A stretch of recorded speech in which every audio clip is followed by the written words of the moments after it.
সহজ উপায়ে অ্যাপেল জ্যামের পদ্ধতি।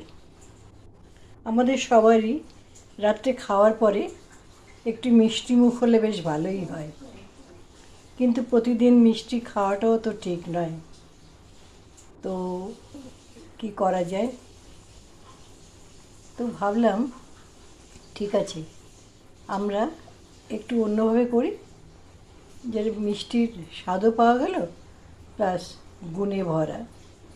আমি করলাম কি, 1 কেজি অ্যাপেল নিয়ে এলাম, পরিষ্কার করে গরম জলে ধুয়ে, কারণ আজকাল অনেকে কী করে মোম পলিশ করে, এই করে, যার জন্য না অ্যাপেলটাকে ভালো করে গরম জলে ধুয়ে নিলাম।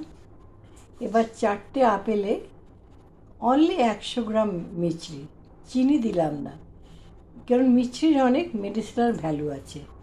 আর তার মধ্যে দেখতে পাচ্ছেন, এই দেখুন এলাচ, 6টা এলাচ দিলাম।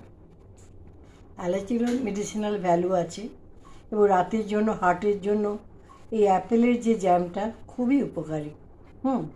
তো এইবার করলাম কি, একটা বাটির মধ্যে কুকারে গ্রিড লাগিয়ে জল দিলাম, দিয়ে বাটিতে মানে 4টে আপেল, 100 গ্রাম মিছরি, কিশমিশ আর এলাচ একসাথে সেদ্ধ করতে দিলাম। দিয়ে 5টা 6টা সিট, একটু মানে মেহনত আছে একটু। কোনো ভালো জিনিস পেতে গেলে আমাদের তো মেহনত করতেই হবে না।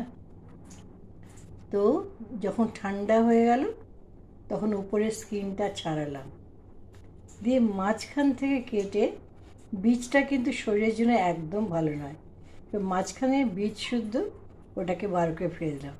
এবার ছোটো ছোটো করে টুকরো করে খানিকটা ওই যে জল ছেড়েছে, জল দিইনি কিন্তু জল ছেড়েছে আপেলের মধ্যে, ফলের মধ্যে তো নিজস্ব জল থাকেই না, জল ছেড়েছে, সেই জলটা দিয়ে আর ওগুলো তো সব গলে গেছে, সব দিয়ে ওটাকে মানে পিষিয়ে নিলাম মিক্সারে।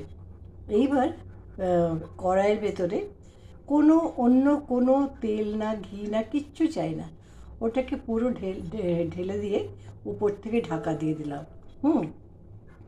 আস্তে আস্তে করে ওটা যত সুন্দর পাকতে শুরু করবে, কালারটা দেখুন কী সুন্দর লাগছে দেখতে।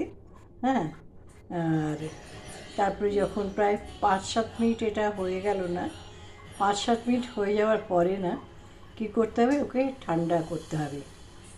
ঠান্ডা করার পরে একটা লেবুর অর্ধেকটা মানে কেটে সেই রসটা এতে, মানে ঠান্ডা করার গরম অবস্থায় কিন্তু দেবেন না, সব কিছু ফুড প্রপার্টি থাকে না,